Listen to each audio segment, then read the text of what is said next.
Mesdames et messieurs, bonsoir et bienvenue dans cette nouvelle édition. Parlons tout de suite de météo pour commencer. 3 régions, notamment Diana, Sava et Analanzrouf, sont en alerte rouge à cause du passage de la forte tempête tropicale Gamane, entrée en terre ce matin. En effet, plusieurs routes sont coupées et de nombreuses habitations sont sous les eaux. Détails sur les images de Yves Janel. Le cyclone Gamane a touché terre ce matin vers 5 heures dans la commune d'Apesikinan, district de Vohemar, région Sava. Ce cyclone, transformé en forte tempête tropicale, se déplace lentement et selon les prévisions de la météorologie, il quittera Madagascar dans le district de Marantsech le 29 mars. Selon les informations du directeur général du BNGRC, le général Angiakaza Elak, 3 régions sont en alerte rouge, à savoir Diana, Sava et Analanzrouf. Suite à son passage, de nombreuses maisons sont sous les eaux et de nombreuses routes sont également coupées. Certaines familles sinistrées ont été déplacées dans des sites d'hébergement et le gouvernement, à travers le BNGRC, prépare l'envoi des aides à ces victimes. Par ailleurs, des réunions avec tous les responsables concernés ont eu lieu depuis hier pour résoudre dans les brefs délais la situation. Le directeur général du BNGRC appelle cependant tout un chacun à respecter les consignes émises par les autorités locales. Diplomatie, les investisseurs turcs sont à Madagascar et ont exprimé leur volonté de collaborer avec notre pays. Une présentation des grands projets qui nécessitent des investissements, y compris la construction de la nouvelle ville Tanamaswanj, à ces investisseurs a eu lieu ce jour au ministère des Affaires étrangères.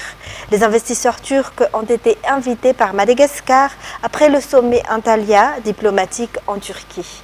Natera Koutumav, pour plus de détails.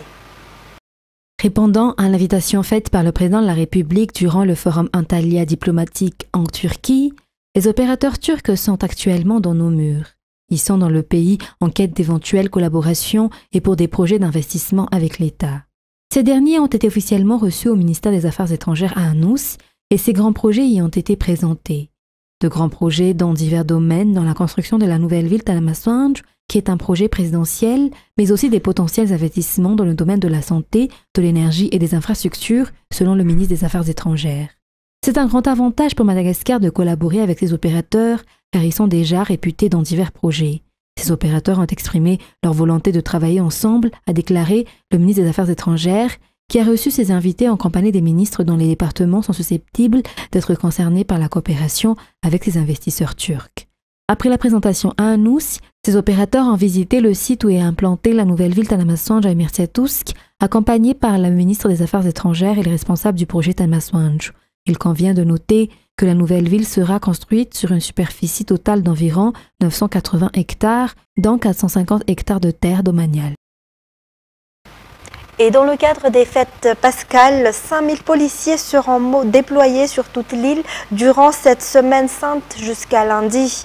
La campagne Sarik sera mise en œuvre par la police nationale pour 15 jours, une action qui vise à renforcer la sécurité. La police nationale appliquera une stratégie différente lors des festivités. Pour Pâques, 5000 policiers seront déployés, cela depuis lundi dernier et jusqu'au lundi de Pâques. Les patrouilles de nuit seront renforcées. Il y aura également une surveillance des bars et des karaokés. Le ministère de la Sécurité publique appelle chacun à respecter les consignes données par la police lors de la célébration de la Pâques. Par ailleurs, afin de renforcer le maintien de la sécurité, il existe une opération dénommée Sarik qui sera menée par la police nationale dans un délai de 15 jours et qui a débuté aujourd'hui. Cela a commencé par la visite du ministre de la Sécurité publique et son équipe à Mboudran et Issouch. Ils ont rencontré et écouté les doléances de la population, notamment en matière de sécurité.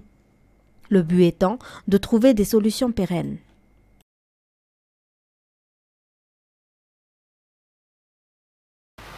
Dans un tout autre sujet, le prix des engrais sera réduit de 20% dans les 6 provinces, selon l'accord signé ce matin au ministère de l'Agriculture et de l'Élevage à Anoussi. Les entreprises privées garantiront les engrais, tandis que le gouvernement les dispatchera à travers la mise en place d'infrastructures et une stratégie contractuelle avec les agriculteurs selon ce contrat. Un reportage de Saï Sylvain sur les images de Sej Anjanab. Une entreprise privée est capable de produire jusqu'à 2000 tonnes d'engrais organiques par mois pour augmenter le taux de production de riz dans la région d'Analamang. Cette entreprise fournira des engrais au gouvernement selon le contrat. De son côté, le gouvernement, à travers le ministère de l'Agriculture et de l'Élevage, garantira la stratégie, l'infrastructure et le marché pour les fournir aux agriculteurs. Le but de cette collaboration avec le secteur privé et l'État est de répondre aux besoins en engrais, garantissant la croissance des rendements du riz. À part Analamang, 5 autres provinces ont également reçu la collaboration des entreprises pour garantir la production d'engrais organiques. La qualité, mais surtout le prix, est la condition que le gouvernement impose à ces entreprises. D'après les informations, le prix des engrais baissera jusqu'à 20% après cette collaboration. La mise en œuvre du projet prioritaire dans les 100 jours du ministère de l'Agriculture et de l'Élevage vise la création d'une usine de production d'engrais organiques. Il répond également directement au défi de l'autosuffisance en riz de Madagascar. Assurer la sécurité à la base, permettre aux Malgaches d'utiliser leurs terres en toute sérénité en obtenant une garantie sur leurs terres, tels sont les objectifs, a confirmé le ministre de l'Aménagement du territoire à l'occasion des remises de titres dans la région d'Anoussi. En tout, 832 titres fonciers et 732 certificats fonciers ont été distribués dans cette région. Indoniana Martina. Au total, 832 familles ont bénéficié de titres fonciers à Ambossaratsimu et 732 autres familles de Tivour, région d'Anoussi, ont bénéficié de certificats fonciers du gouvernement à travers le ministère de l'Aménagement du territoire, en partenariat avec l'Organisation des Nations Unies et du Programme de développement des Nations Unies ou PNUD. Selon le gouverneur de la région, Voarakut Velmanatsu, l'obtention d'un certificat confirmant la propriété résout le problème fondamental des habitants. Cela devrait se poursuivre dans les autres communes, a-t-elle souligné. La priorité, dans le Vélran du président Ajrazuel, est de restituer les terres aux Malgaches. Ainsi, les actions se poursuivent en étroite collaboration avec les municipalités. Le processus d'enregistrement d'un terrain dépend de la demande de l'individu. À cet effet, les autorités font appel à ceux qui n'ont pas de titre ou de certificat d'effectuer une demande. Et Madagascar fait partie des 5 pays du monde riches en biodiversité. Dans le but de les préserver, une formation est octroyée à tous les acteurs concernés. Cette formation durera 2 jours à Ankourjan. Détails sur les images de Yves Chanel. Madagascar possède de nombreuses biodiversités, ce qui fait de nous l'un des 5 pays au monde les plus riches en biodiversité. Pour les préserver, le projet Global Partnership, initié par l'Organisation maritime internationale, a lieu. L'objectif étant la réduction du risque de prolifération dans le monde d'espèces aquatiques envahissantes par les navires, explique le directeur adjoint de la PMF, Maurice Tianzar. Pour ce faire, les acteurs principaux dans la préservation du milieu marin, notamment le ministère des Transports et de la Météorologie, le ministère de l'Économie bleue, le ministère de l'Environnement et du Développement durable, le Centre de surveillance de la pêche, la PMF et la SPAT, suivent une formation de 2 jours à Ankourjan. Durant la formation, les participants se familiariseront avec les outils de prévention proactive indispensables. En éducation, le PPI-VAT a été doté de tables-bancs, de nouveaux salles de classe et d'une bibliothèque émanant d'une entreprise privée. Le gouvernement et le secteur privé qui s'entraident toujours pour l'amélioration de l'éducation à Madagascar. Ubrasa Manan, Sej Ranjanasi. La rénovation de l'école primaire publique d'Ivat Village, inaugurée ce mardi, fait partie d'un projet RSE ou responsabilité sociétale des entreprises visant à transformer les déchets plastiques en mobilier scolaire pour les écoles locales, tout en incluant la réhabilitation d'une salle de classe pour accueillir les nouveaux équipements dans des tables bancs en plastique. Ce projet promue une économie circulaire en collectant, triant et recyclant les déchets plastiques provenant des avions des compagnies aériennes internationales desservant l'aéroport d'Antananarivo, contribuant ainsi à améliorer les infrastructures éducatives dans les écoles environnantes. Ce projet a déjà eu un impact positif significatif avec plus de 1300 kg de déchets plastiques collectés et recyclés, évitant ainsi le rejet de 3510 kg de CO2 dans l'atmosphère et contribuant à améliorer les infrastructures éducatives locales, tout en créant des emplois pour 4 ouvriers supplémentaires à temps plein. Outre la donation de tables bancs en plastique, d'autres actions ont été entreprises, telles que la réhabilitation d'un puits et des dons de livres. Et le président de l'association des exploitants de cybercafés à Madagascar a déclaré que le coût de la connexion est élevé alors que la qualité laisse à désirer. À cela s'ajoute le délestage, raison pour laquelle de nombreux cyber utilisent l'énergie solaire. Yves Janel. Le président de l'association des exploitants de cybercafés de Madagascar, Rakutenirina Sechanyanariz, a déclaré que le prix de la connexion Internet à Madagascar est excessif. Pourtant, elle est souvent interrompue. Cela affecte leurs activités quotidiennes et entraîne souvent des pertes sur leur chiffre d'affaires mensuel. Certains cyber doivent également utiliser l'énergie solaire en raison des fréquentes coupures d'électricité. Et côté sécurité, les cybercafés ne sont pas non plus épargnés par des actes délictueux. Pour toutes ces raisons, l'Association des exploitants des cybercafés de Madagascar demande à ce que les responsables se penchent sur leur situation. Ils ont tenu une rencontre le week-end dernier pour une séance de partage et d'échange dans l'optique d'améliorer leurs activités. Lors de cette rencontre, ces exploitants ont fait savoir qu'une négociation est en cours avec la Direction générale des impôts au sujet de la taxe à payer par les cyber. Et côté sport, la délégation qui a assisté aux Jeux africains qui se sont déroulés à Accra, la capitale du Ghana, du 8 au 23 mars est de retour au pays. Le bilan est positif et nous a classés à la 15e place sur les 54 pays participants. Anzara Zanarvelu. Les Jeux africains sont une compétition de haut niveau pour les athlètes d'Afrique. Presque tous les athlètes qui ont participé aux Jeux olympiques et aux championnats du monde y participent. Les athlètes malgaches ont pourtant réussi à défendre l'honneur national lors de cette compétition avec des résultats dont nous n'avons pas à rougir. En effet, 4 médailles d'or, 4 d'argent et 7 de bronze ont été obtenus par nos athlètes, nous plaçant à la 15e place sur 54 pays participants. La délégation qui a participé à la 13e édition des Jeux africains est arrivée hier. Le gouvernement, à travers le ministère de la Jeunesse et des Sports, les a remerciés et félicités à cette occasion. Les athlètes ont déclaré qu'il était nécessaire d'affronter de telles compétitions internationales car elles leur ont permis de découvrir quelque chose de nouveau. Bon nombre de ces athlètes affronteront des compétitions nationales et internationales après ces Jeux africains. Il y a aussi ceux qui sont retournés dans les centres de formation comme Laura pour le judo à Budapest, Sidonie et Claudine qui sont retournés à Dakar pour l'athlétisme.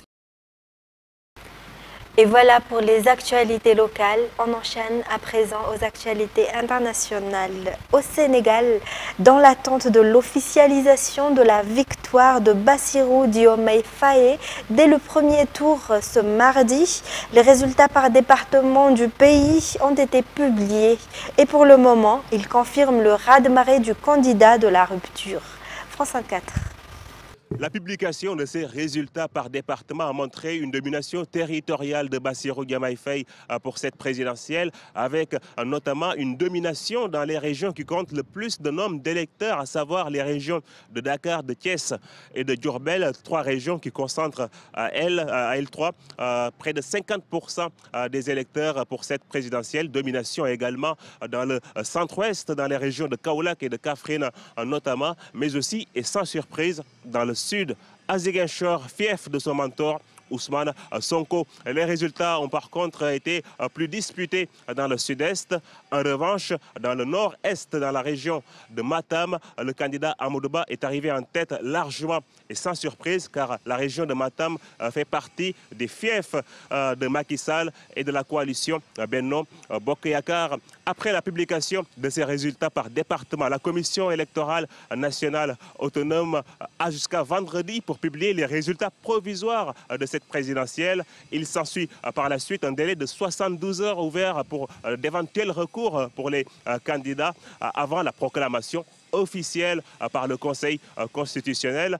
L'urgence est de mise car le mandat du président Macky Sall se termine le 2 avril et dans l'idéal, Bassirou Diomaye Faye devrait entrer en fonction avant la fin de cette échéance pour pouvoir poursuivre une certaine tradition des présidents élus au Sénégal, un discours à la nation le 3 avril avant la fête de l'indépendance du Sénégal le 4 avril, qui va certainement marquer l'ouverture d'une nouvelle page pour l'histoire politique du Sénégal.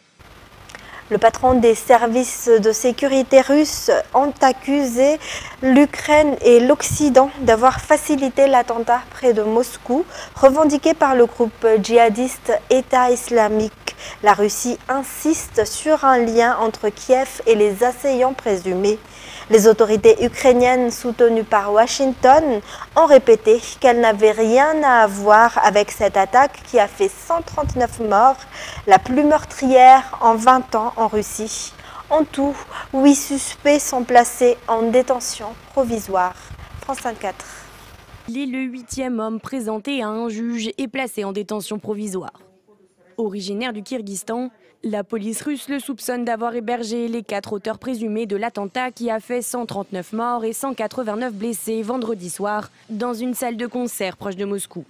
Les décombres de l'incendie du Crocus City Hall continuent d'être fouillés par les enquêteurs et le renseignement russe tire déjà des conclusions quant au potentiel commanditaire. Nous pensons que l'action a été préparée par les radicaux islamistes eux-mêmes et qu'elle a été facilitée par les services spéciaux occidentaux. Quant aux services de renseignement ukrainiens, ils sont directement impliqués. Même tonalité chez le ministre des Affaires étrangères, Sergueï Lavrov, qui a rejeté les offres d'aide d'Interpol. Lundi, Vladimir Poutine évoquait déjà une implication de l'Ukraine, tout en reconnaissant que des militants islamistes étaient les auteurs de l'attentat, après avoir fait abstraction durant le week-end des revendications du groupe État islamique.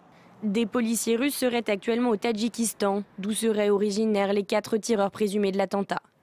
Les ressortissants des pays d'Asie centrale sont désormais dans le viseur des forces de l'ordre russes, laissant craindre des arrestations aléatoires et des mauvais traitements, ce qui pourrait, selon certains en Russie, être l'un des objectifs poursuivis par les commanditaires. S'ils parviennent à retourner l'opinion publique russe contre le monde musulman et donc le monde arabe et contre les musulmans russes, c'est l'option idéale pour eux. C'est pourquoi le choix de ces auteurs était parfaitement logique. Aujourd'hui, devant les principaux procureurs du pays, le président russe a appelé la justice à punir fermement les terroristes. Certains au sein de l'appareil d'État, et notamment ici à la Douma, espèrent même voir la peine de mort de nouveau appliquée, alors qu'elle fait l'objet d'un moratoire en Russie depuis 1996. Et pour terminer, un important pan autoroutier de Baltimore sur la côte est des États-Unis s'est effondré tôt mardi matin après avoir été percuté par un porte-conteneurs en détresse, entraînant des véhicules et des personnes dans sa chute. Les secours recherchent au moins 6 victimes dans l'eau et sur le fond marin, autour de l'immense structure métallique tordue, selon un dernier bilan des autorités, dans un déploiement spectaculaire de moyens incluant des bateaux, drones, hélicoptères et plongeurs. Reportage de France 24.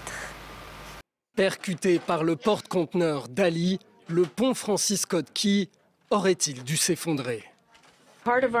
Une partie de notre enquête portera sur la question de savoir comment ce pont a été construit. Nous examinerons la structure elle-même.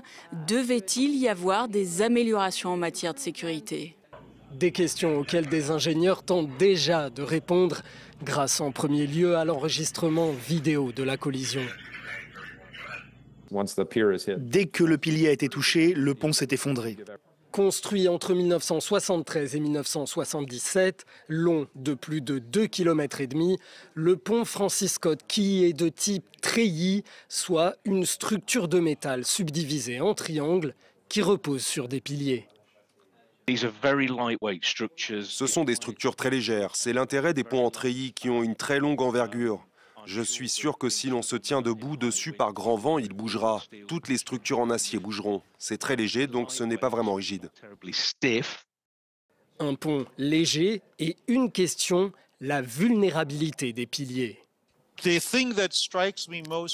qui me frappe le plus à propos de ce pont, c'est que ces piliers ont l'air totalement sans protection. C'est exactement le problème que soulève le New York Times dans une longue enquête, dans laquelle plusieurs ingénieurs se demandent pourquoi le pont Francis Scott Key ne semble pas avoir été équipé de systèmes appelés des défenses, ou bien en avoir eu de trop faibles. Il s'agit de protection de piliers, dont ce système, situé sous un pont à 250 km de Baltimore, est un exemple. Enfin, des ingénieurs rappellent qu'une collision similaire sur un pont du même type a eu lieu en Floride en 1980. Et ainsi s'achève cette édition. Mesdames et messieurs, merci de l'avoir suivi jusqu'à son terme. Je vous retrouve demain pour de nouvelles actualités. Au revoir et passez une excellente soirée sur Viva.